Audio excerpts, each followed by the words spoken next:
오늘 함께 보실 하나님의 말씀은 사무엘상 1장 1절부터 18절입니다.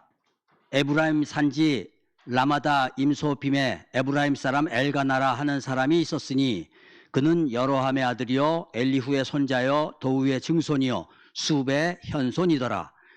그에게 두 아내가 있었으니 한 사람의 이름은 한나요 한 사람의 이름은 분인나라. 분인나에게는 자식이 있고 한나에게는 자식이 없었더라.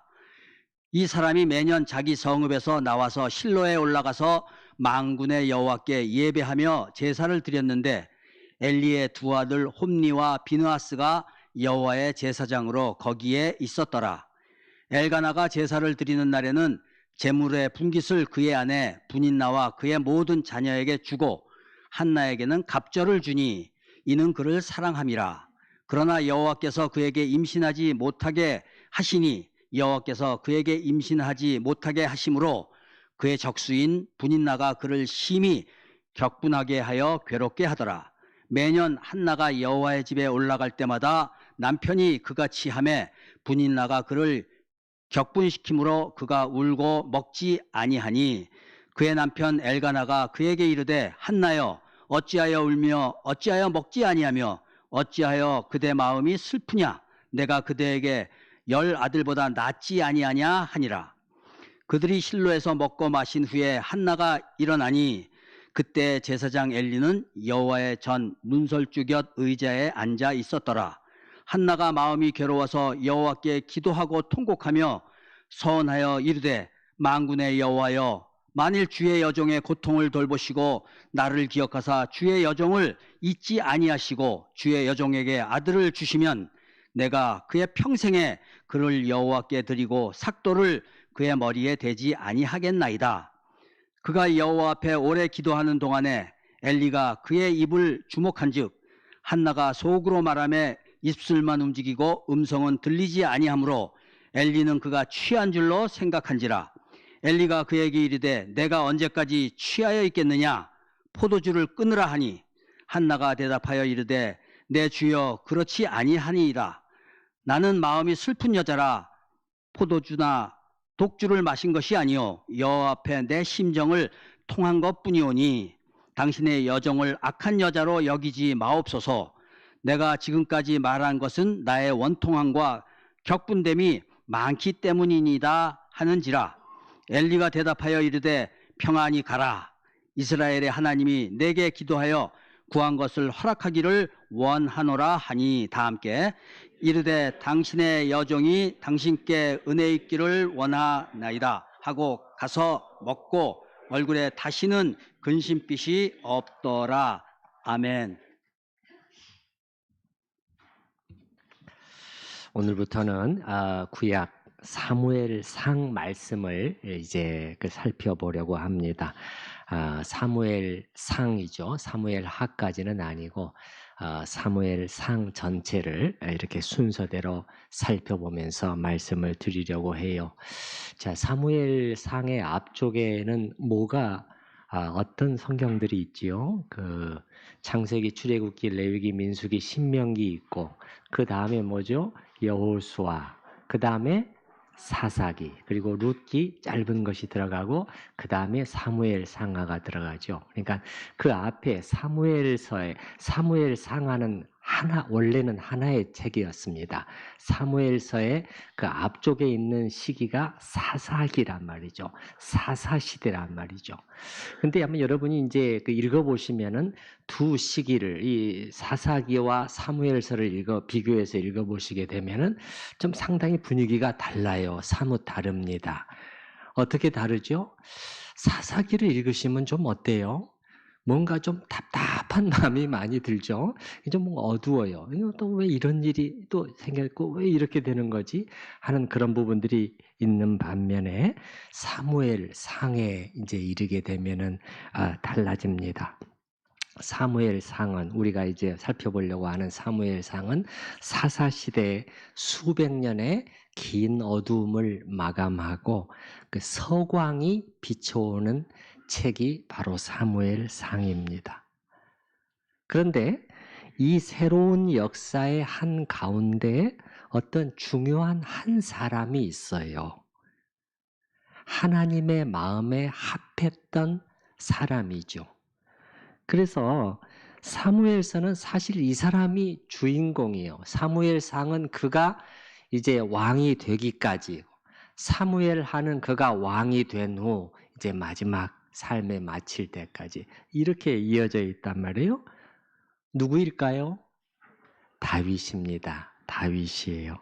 다윗의 등장을 계기로 해서 이스라엘의 역사에 큰 변화가 임하게 됩니다. 하나님의 나라의 새로운 역사가, 새로운 장이 펼쳐지게 되는 것이죠.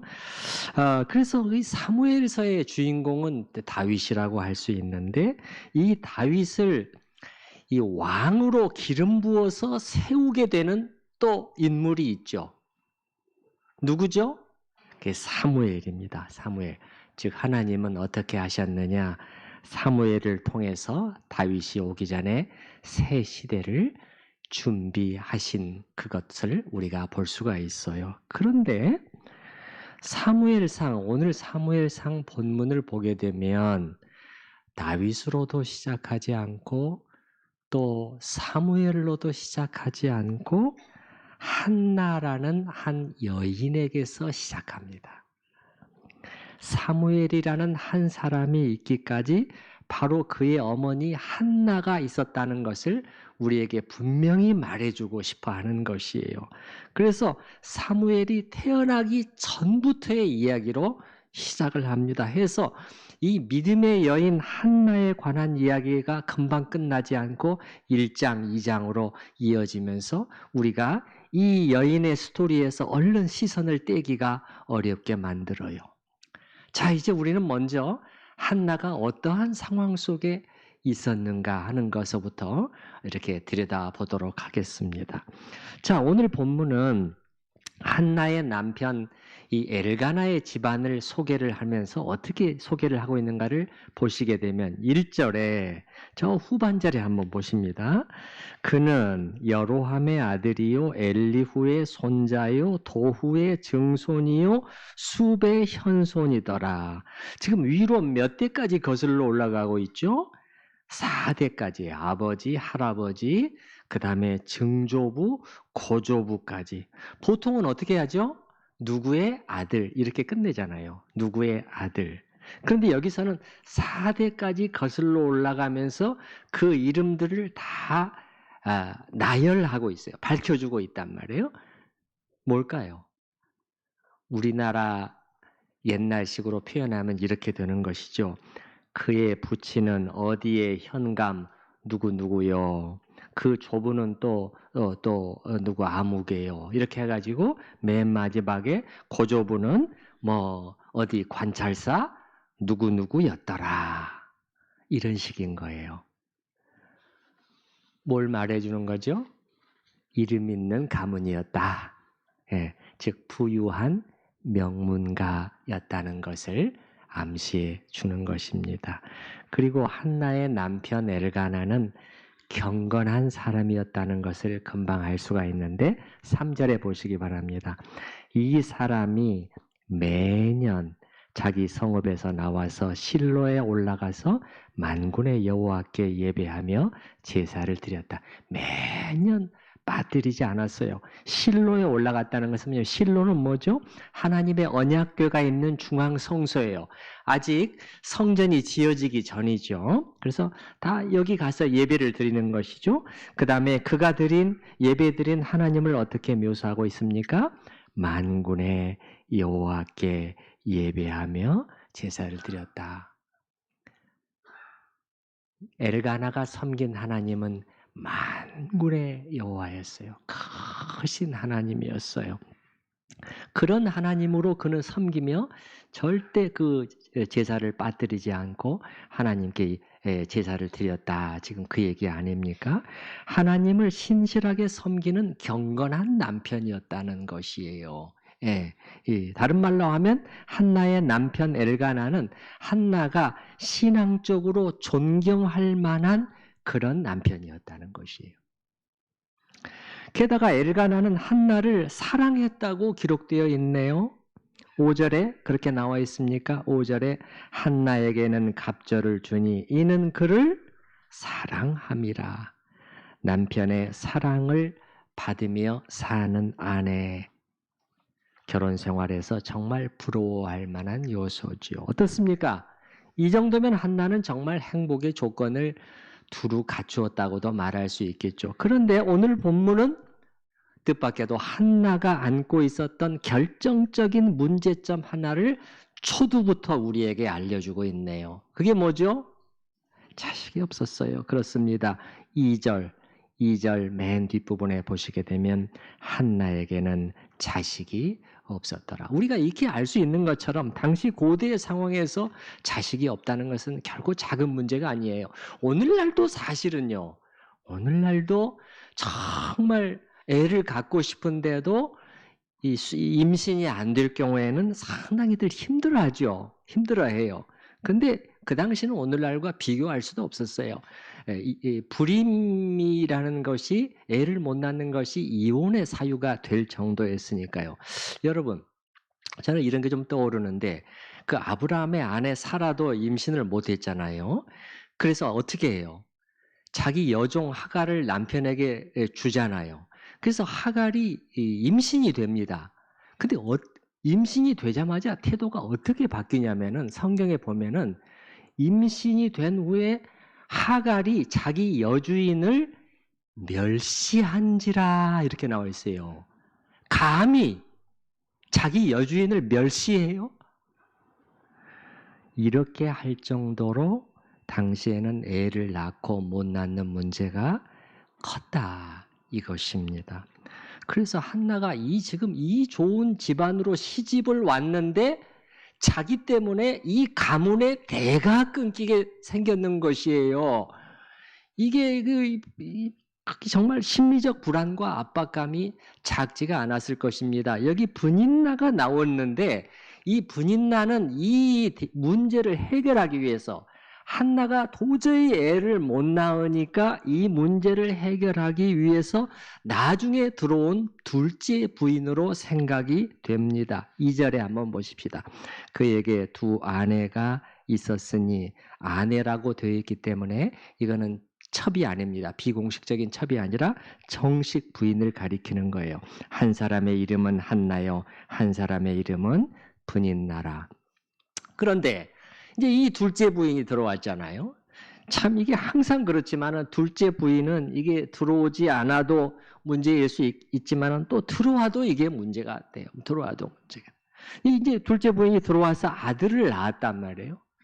자, 여러분.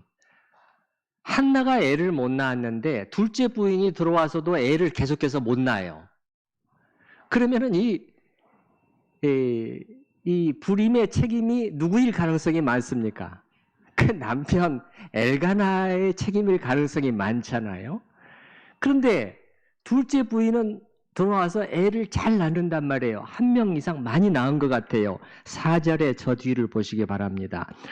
분인나와 그의 모든 자녀에게 이렇게 돼 있잖아요. 그래서 이제 어떻게 돼버린 거예요? 이 불임이 한나의 문제인 것이 확 실시된 것이에요. 한나의 스트레스가 얼마나 컸을까요? 그런데 한나의 고통을 더욱 크게 만들었던 것은 나중에 들어온 이 분인나가 자기를 무시하고 자꾸 이렇게 격분시키는 거예요. 이 화를 돋우는 것이죠. 6절에 한번 보시기 바랍니다. 여호와께서 그에게 임신하지 못하게 하심으로 그의 적수인 분인나가 그를 심히 격분하게 하여 또 어떻게 하더라? 괴롭게 하더라. 보통 괴롭힌 게 아니었던 것 같습니다. 이런저런 방법을 사용했겠죠. 때로는 살살 돌려서 하기도 했겠죠. 아유, 형님은 애도 안 낳으셨는데 어쩜 이렇게 기저귀를 잘 가세요?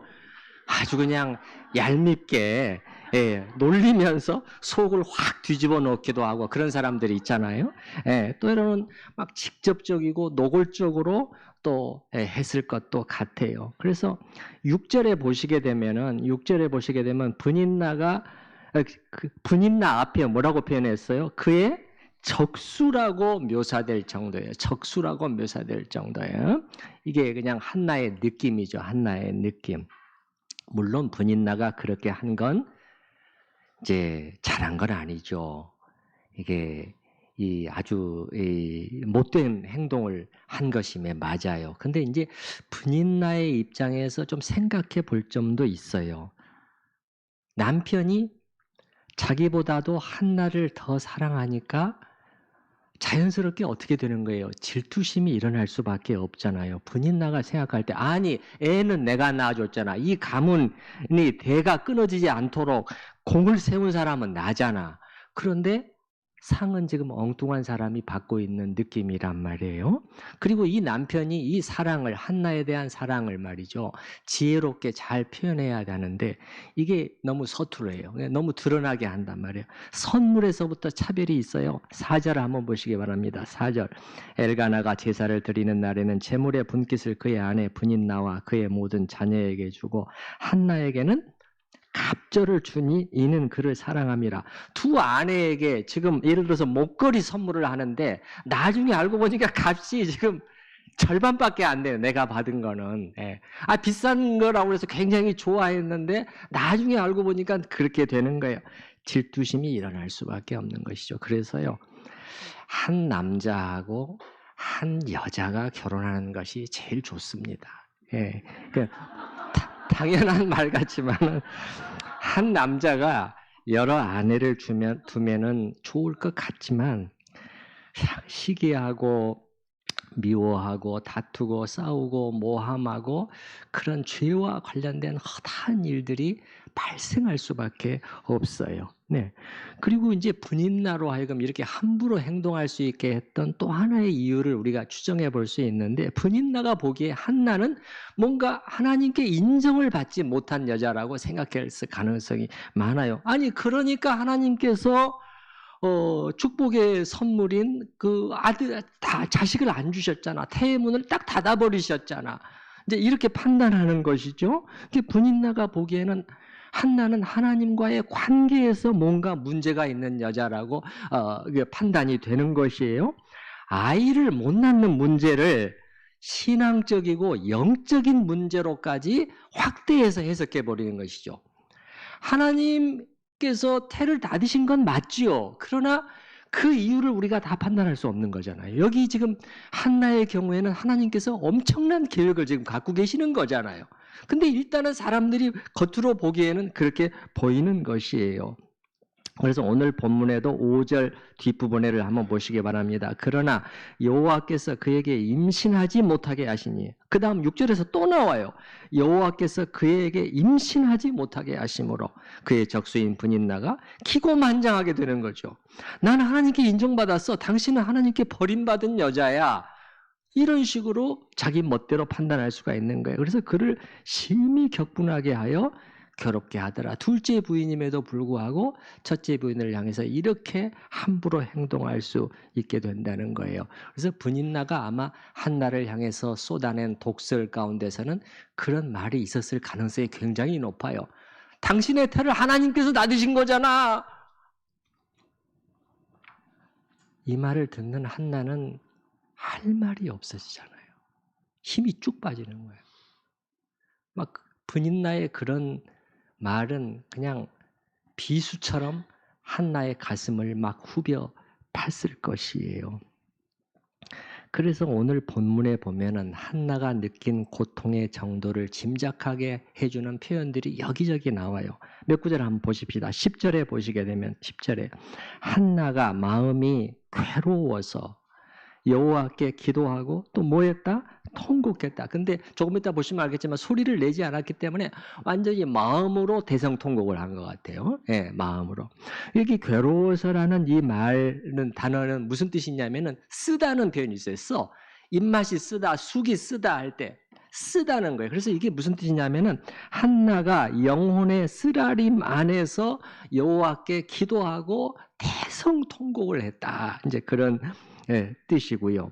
그 다음 11절에도 보면은 주의 여종의 고통을 돌아봐 주세요. 제가 고통 속에 있습니다. 15절 중간 정도에 보면은 한나가 자신을 어떻게 표현했습니까? 나는 어떤 여자다? 나는 마음이 슬픈 여자다. 여러분, 곰곰 생각해 보시기 바랍니다. 자기라는 한 여자를 자기라는 한 사람을 생각을 했을 때 나는 마음이 슬픈 여자다. 이 속에 많은 의미가 담겨 있는 것입니다. 이 표현이 자기한테는 가장 적절한 표현이라는 거예요. 하나만 더 보겠습니다. 16절에는 원통하다는 표현이 나옵니다. 16절 중간 정도에 보시게 되면 내가 지금까지 말한 것은 나의 원통함과 격분됨이 많기 때문입니다. 이런 모든 표현들은요, 이 한나가 처해 있는 절절한 실존적인 고통을 대변해주고 있는 것입니다. 우리 인생에는 이렇게 좋은 일만 있는 것이 아니라 때로 정말 좋은 행복한 일들 속에 말할 수 없는 고통스러운 일들이 같이 수반되는 경우들이 있어요. 그래서 한나는 그 맛있는 음식도 먹을 수가 없었습니다. 이 제사를 드리고 나서 좋은 정말 최고의 음식이잖아요. 자, 7절에 보시기 바랍니다. 7절의 중간 정도에 분인나가 7절의 중간 정도에 분인나가 그를 격분시키므로 그가 울고 먹지 아니하니 밥이 들어가지를 않는 것이죠. 그러니까 남편은 지금 이제 수시로 눈치를 살피는 거예요. 왜냐하면 해마다 요때만 되면은 둘이 아주 크게 부딪히고 그냥 뭐 난리가 나는 것을 늘 알기 때문에 이제 눈치를 살피고 하는데 이 한나의 표정이 참 심상치가 않은 거야. 창백해 있어요. 창백해 있어요. 밥을 한술 뜨는가 싶더니 또 안 보이네요. 안 보여. 그래서 밖에 나가서 찾아보니까 저 구석에 혼자 멍하니 앉아 있는데 가까이 가서 보니까 눈에는 눈물이 그냥 그렁그렁 고여 있는 것이에요. 남편이 위로를 해주지만 내가 8절에 있는 것처럼 내가 아들 10명보다 낫지 않소. 하지만은 이런 남편의 사랑으로도 한나의 이 깊은 이 문제는 어떻게 할 수가 없는 그런 문제였어요. 이로써 우리는 한나가 지금 처해 있는 힘든 상황을 충분히 살펴봤습니다. 그녀는 정말 절망적인 상황 속에 놓여 있었어요. 그런데요, 여러분, 하나님은 어떻게 하고 계시는 거예요? 이런 여인을 들어서 당신의 나라를 위해서 지금 쓰실 준비를 하고 계시잖아요. 예. 우리 하나님은요, 인간적인 가능성으로 무장된 사람, 아주 능력도 출중하고 자신감도 있고 인정도 받고 남들이 부러워하고 나는 이제 하나님을 위해서 이렇게 할 수 있어. 그런 사람을 쓰시기보다는 이렇게 절망적인 상황 속에 놓여서 자기 힘으로 어떻게 해볼 도리가 없는 하나님을 찾을 수밖에 없는 그런 사람들을 오히려 하나님은 쓰기를 기뻐하셔요. 그런 사람들을 통해서 하나님의 영광을 드러내시기를 기뻐하신다는 거죠.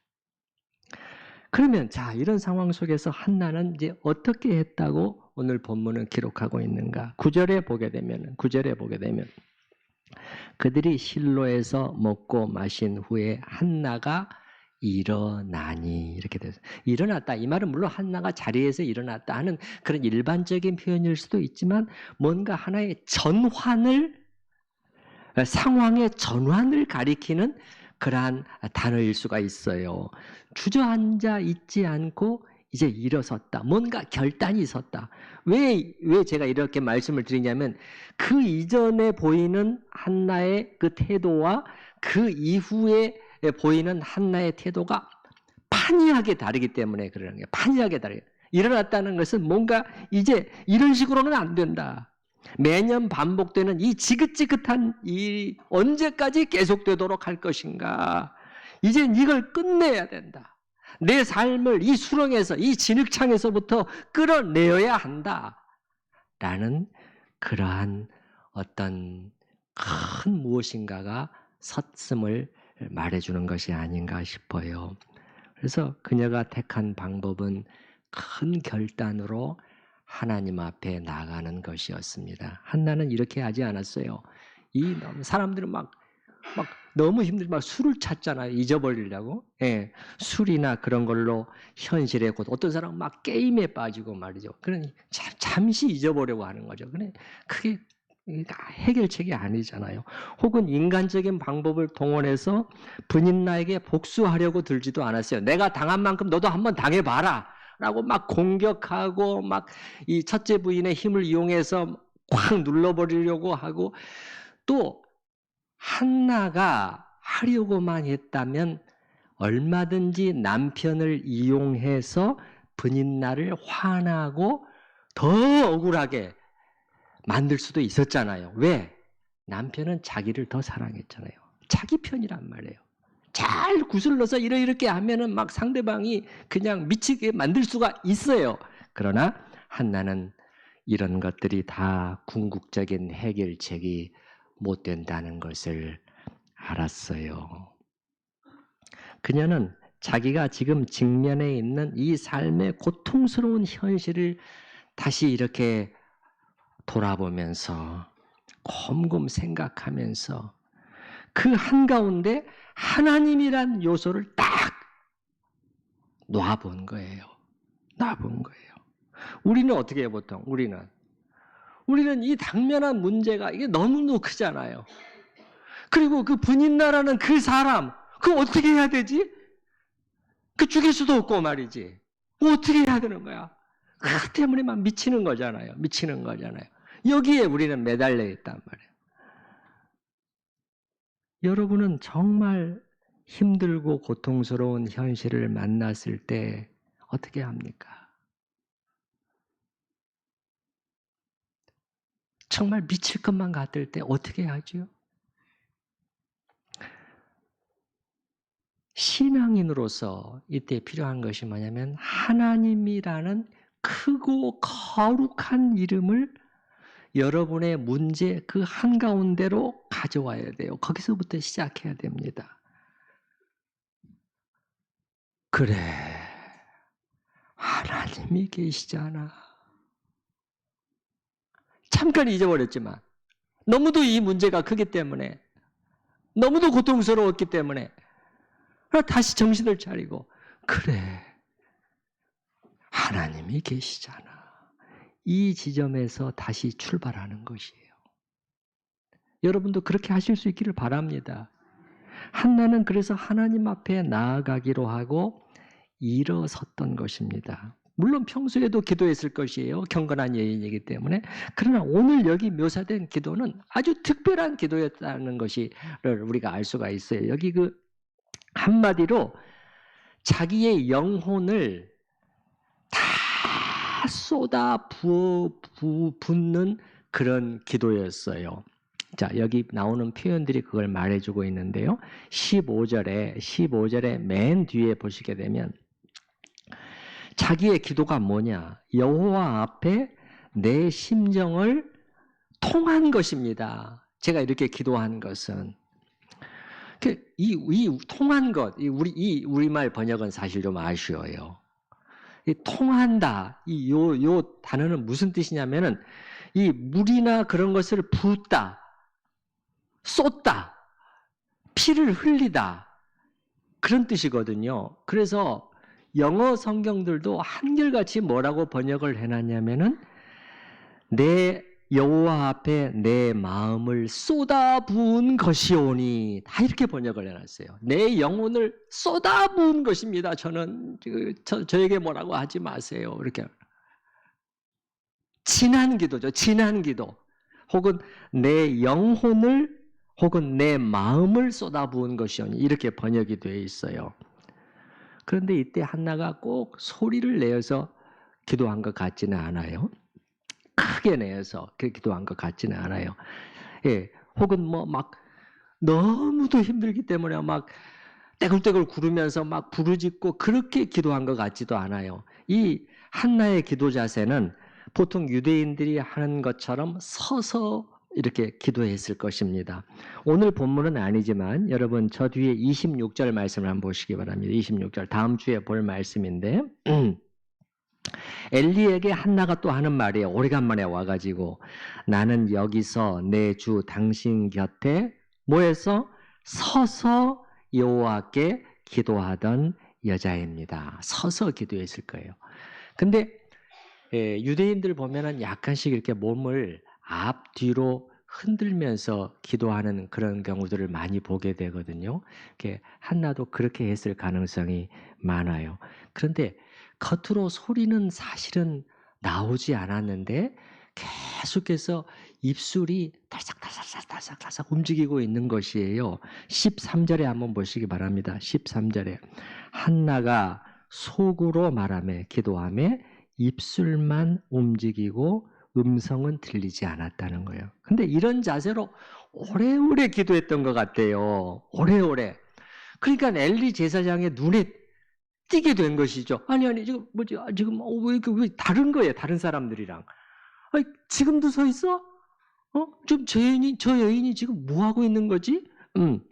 그래서 여기 뭐 12절에 보시기 바랍니다. 12절에 그가 여호와 앞에 어떻게 기도하는 동안에 오래 기도하는 동안에요. 오래 기도했단 말이에요.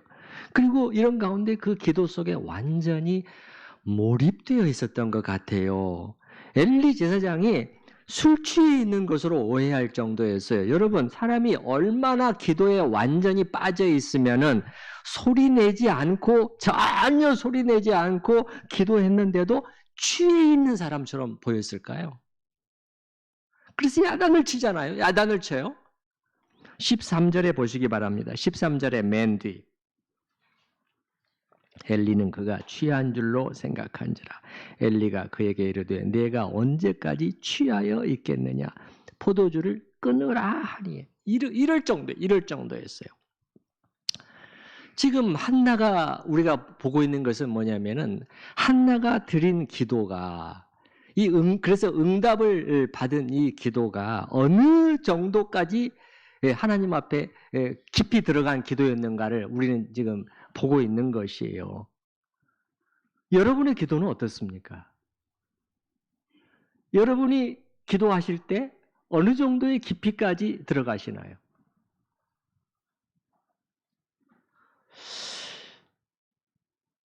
이렇게 우리는 기도에 완전히 몰입되는 그런 경우가 언제 있었을까요? 저는 지금 기도회를 말하는 기도회에 참석해서 하는 기도가 아니라 이 한나 같은 개인 기도를 말하는 거예요. 개인적으로 하나님을 만나서 자기 영혼을 완전히 쏟아붓는 그 기도를 말씀을 드리는 것입니다. 그런데 그냥 일반적인 상황이라면 모르지만은 우리가 너무도 정말 힘든 상황 속에 있을 때잖아요. 예. 이 질곡과도 같은 상황을 뚫고 빠져나올 수 있기 위해서는 일반적인 기도로는 안 된다는 거예요. 이때는 이렇게 비상한 기도가 요구가 돼요. 비상한 기도가 요구가 돼요. 이런 기도 속에서 하나님 앞에서 오랜 시간을 머물러 있어야 됩니다. 시간도 중요해요. 시간도 중요해요. 한나가 왜 괜히 오래 했겠어요? 그리고 그 속에서 하나님과 정말 이 진지한 형식적인 그런 그 말들을 오고 가는 것이 아니라 자기 마음속 깊은 곳에 가라앉아 있었고 어떻게 보면 한편으로는 가리고 있었고 숨겨왔던 때로는 부끄러운 그러한 것들을 꺼내놔야 돼요. 그래서 자기 마음을 토하고 자기의 아픔을 토하고 울분을 토하고 불평을 토하고 자기의 눈물까지를 토해내면서 기도해야 합니다.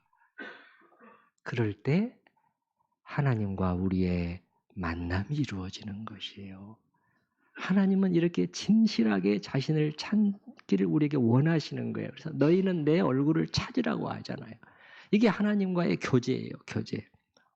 제가 이렇게 권하면 어떤 분들은 아유 제가 어떻게 그렇게 기도할 수 있겠어요. 아니 저는 매일 이렇게 정신없이 살고 있는데 이런 시간을 어떻게 낼 수 있겠어요? 그런데 사실은 우리의 문제는 혹시 이런 시간이 난다고 해도 어떻습니까? 이렇게 하나님 앞에 나가서 앉아 있으려고 하지를 않아요. 금방 다른 재미있는 일들을 찾아내 버립니다. 아우 너무 심심해. 어떻게 해야지? 친구한테 또 전화해서 커피 한 잔 마시면서 수다 떨면서 그 시간을 한나절을 다 보내버리잖아요. 어떻게 보면 이게 우리의 문제가 아닐까요? 한나는 이렇게 기도하는 가운데 이제 어떻게 보면 가장 중요한 내용을 제가 말씀을 드리는데요. 아주 한 가지 결단을 내리게 됩니다. 헌신의 결단을 내리게 되는 것이에요. 그 내용이 11절에 기록이 되어 있습니다. 서원하여 이르되 만군의 여호와여 만일 주의 여종의 고통을 돌보시고 나를 기억하사 주의 여종을 잊지 아니하시고 주의 여종에게 아들을 주시면 내가 거기서부터 같이 읽어보십시다. 내가 그의 평생에 그를 여호와께 드리고 삭도를 그의 머리에 대지 아니하겠나이다. 이게 무슨 표현이냐면은 아들을 주시면 그를 나실인으로 드리겠다는 서원이에요. 나실인은 민수기 6장에 나와 있는데 제사장이 아니지만은 평신도나 이런 사람들이요. 어떤 일정 기간 동안에 자신을 하나님 앞에서 구별해서 하나님을 섬기는 일에 전적으로 헌신하고자 할 때 이 나실인의 서원을 하게 돼요. 그래서 그 기간 동안에는 그렇게 사는 것이죠. 마치 성직자처럼 사는 것이에요. 그런데 이 기간 동안에는 포도와 관련된 일체의 것을 입에 대면 안 되고 또 몸에 삭도를 대면은 되지 않도록 그 하나님께서 규정해 놓으셨단 말이에요. 예.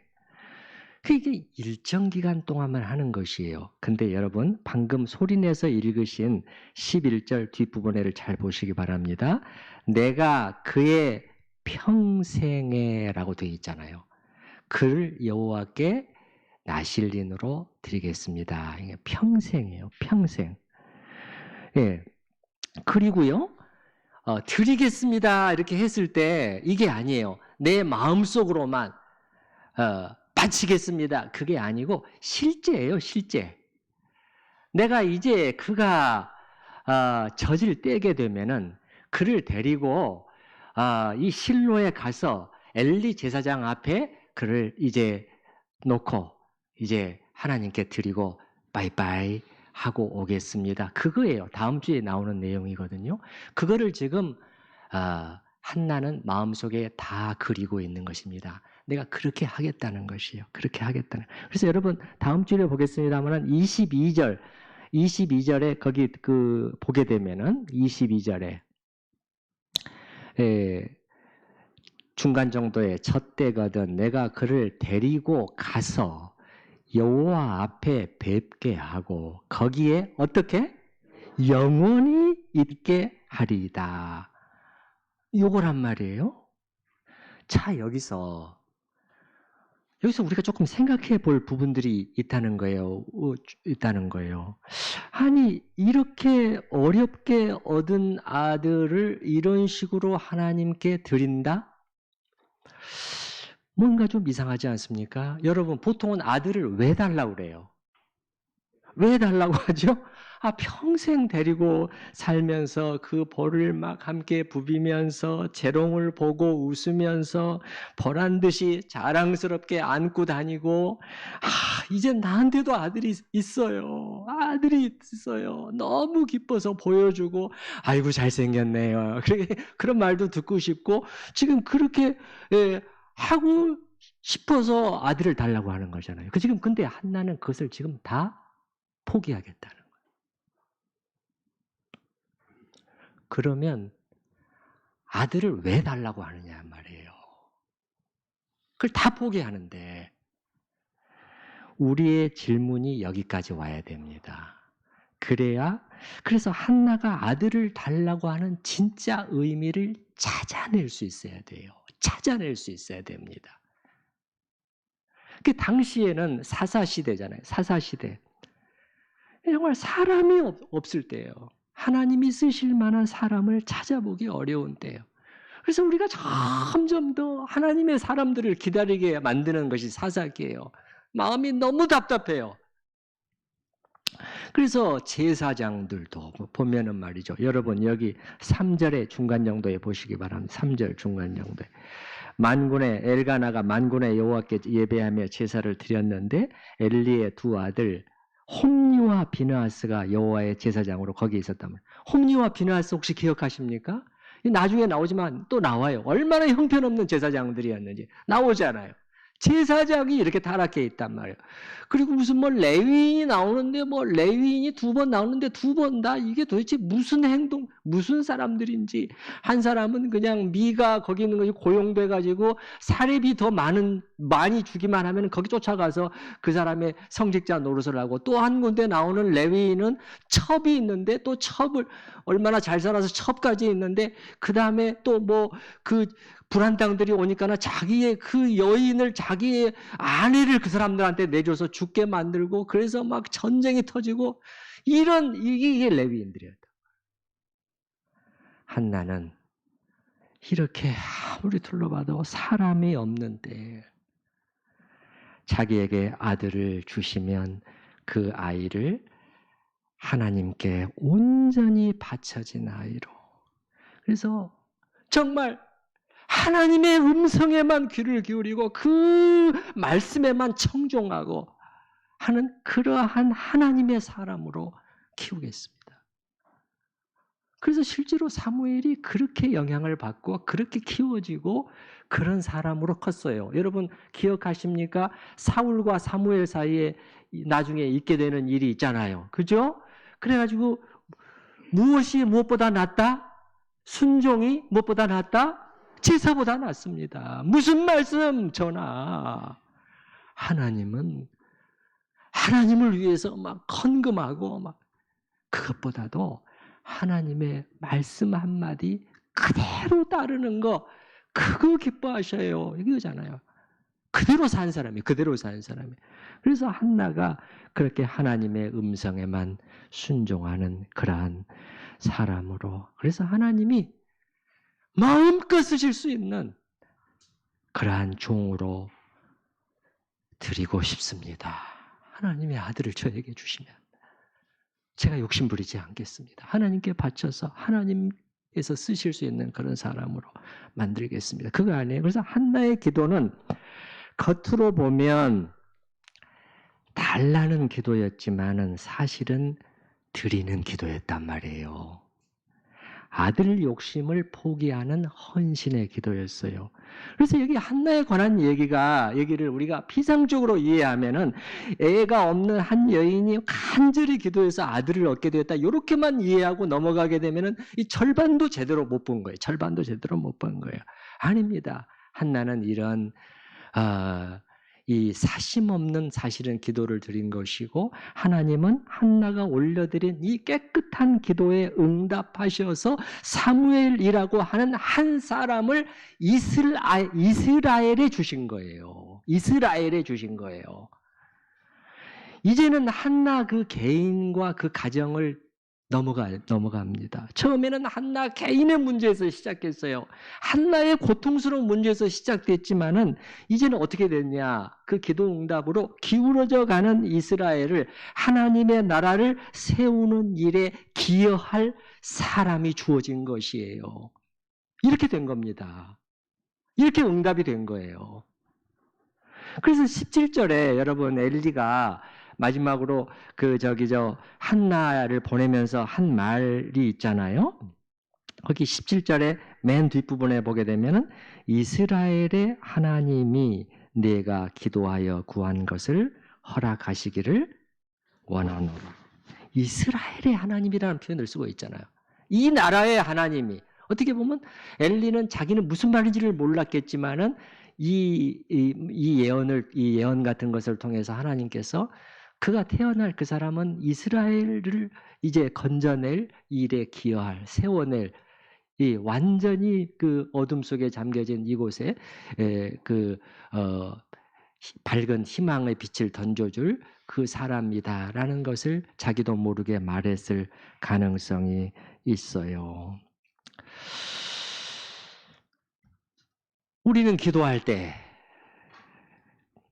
나 혹은 내 가정이라는 이 범위를 벗어나서 하나님 나라라는 큰 관점에서 생각하면서 자신에 관한 것들을 기꺼이 하나님께 드리고 헌신하는 그런 기도를 하고 있습니까?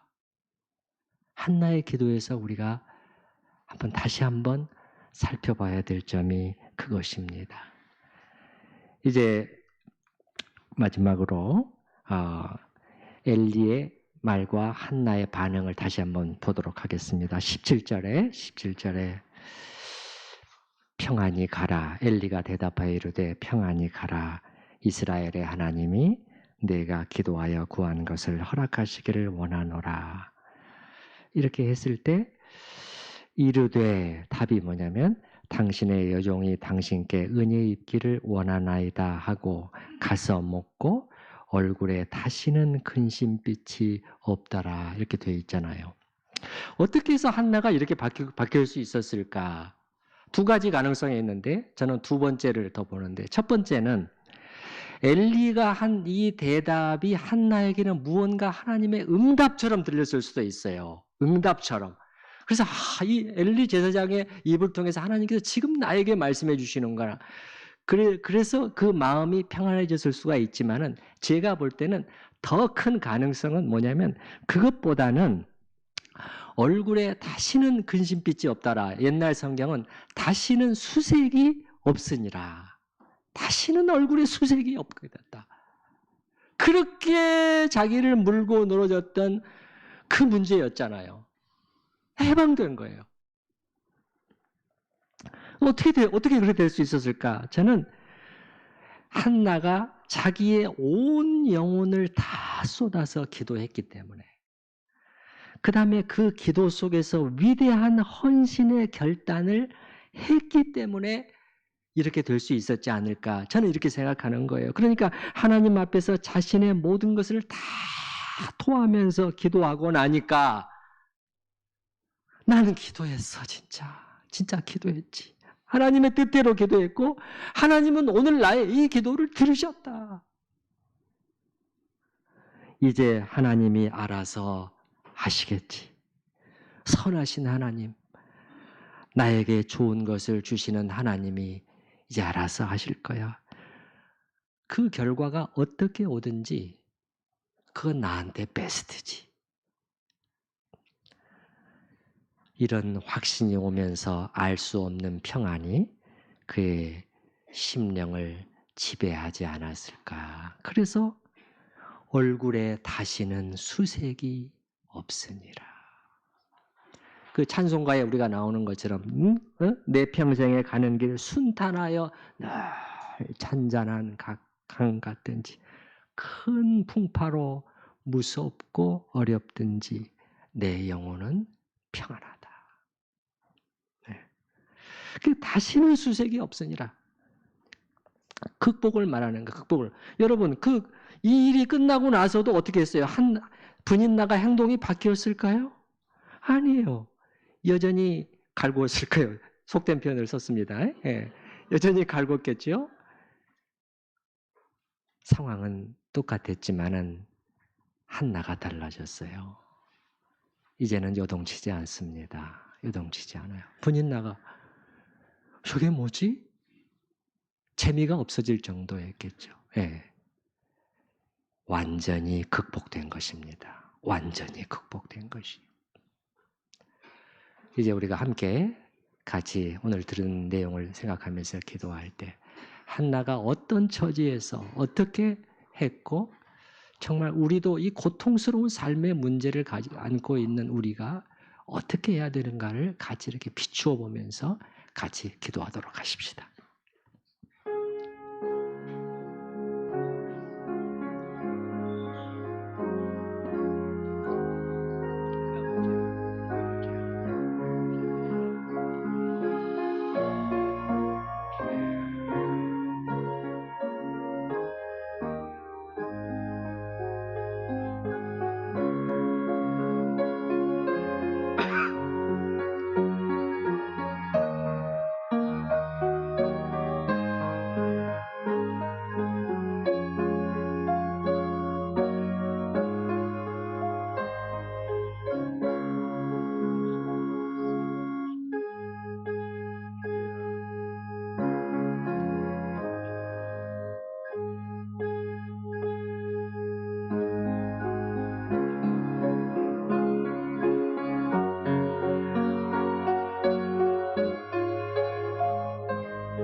나는 마음이 슬픈 여자라. 자기의 정체성을 이렇게 표현해야 될 정도로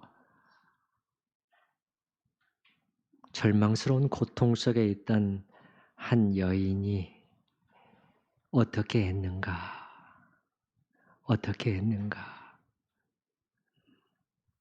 정말 하나님을 찾기로 결단하고 자기의 온 심정을 하나님 앞에 다 쏟아 부으면서 울고 통곡하고 토로하고 하나님께 모든 것을 다 말씀드리는 가운데 하나님께서 그에게 그의 심령 속에 밝은 빛을 던져주심으로 말미암아 사람이 없는 이때 하나님의 사람으로 키우겠습니다. 드리겠습니다라는 헌신의 결단을 하게 되고 그의 가정을 넘어서 하나님의 나라의 큰 장을 여는 그런 데 기여하게 된 이 스토리를 저희가 보았습니다. 주님, 저희가 정말 힘들 때 저희가 안고 있는 이 문제가 어떻게 해결할 방법이 없어서 때로는 분인나 때문에 때로는 저 환경 때문에 그렇게 고통 속에서 울부짖어야 할 때 주님, 저희가 어떻게 행해야 되는가? 누구를 찾아가야 되며 어떻게 기도해야 되며 그 속에서 어떤 결단들이 또 우리에게 필요한 것인지를 잘 생각하게 하시고 또 우리가 배운 것을 그대로 실천하게 적용하게 하여 주시옵소서. 예수님의 이름으로 기도하옵나이다. 아멘. 찬송가 365장 1절, 2절, 3절 이렇게 부르도록 하겠습니다.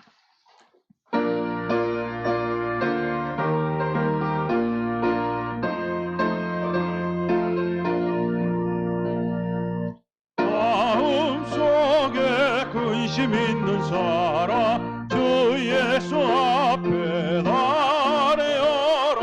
슬픈 마음 있을 때라도 주 예수께 아뢰라. 주 예수 앞에 아뢰어라. 주 우리의 친구니 무엇이나 근심하지 말고 주 예수께 아뢰라. 눈물 나며 깊은 한숨 쉴 때 주 예수 앞에 아뢰어라. 은밀한 죄 제게 있더라도 주 예수께 아뢰라. 주 예수 앞에 아뢰어라. 주 우리의 친구니 무엇이나 근심하지 말고 주 예수께 아뢰라. 괴로움과 슬픔 있을 때 주 예수 앞에 아뢰어라. 내일 일을 염려하지 말고 주 예수께 아뢰라. 주 예수 앞에